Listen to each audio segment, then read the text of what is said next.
Pour la première fois dans l'histoire de la Formule 1, un Grand Prix vient d'être déclaré risque lié à la chaleur, ça vient de tomber, je t'explique qu'est-ce que ça change. Pour m'aider à grandir, pensez à vous abonner.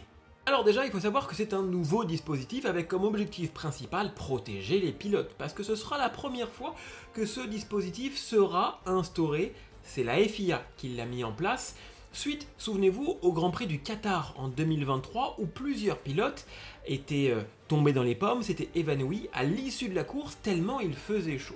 Et donc, il peut être déclenché, ce statut, par la direction de course si les prévisions font état d'une température ambiante supérieure à 30,5 degrés ou si le directeur de course estime que c'est nécessaire de le faire. Ça a été acté, du coup il y a du changement. Les écuries doivent équiper leur voiture d'un kit de refroidissement avec un bloc de glace qui échange de la chaleur avec un fluide envoyé dans une veste placée dans la combinaison du pilote via un système de tuyaux. Le liquide refroidi et ensuite pompé. Et donc le poids, forcément, parce que ça ajoute du poids aux voitures, et ben il change. Regardez, c'est rehaussé de 5 kg pour compenser l'ajout de matériel, passant du coup à 800 kg.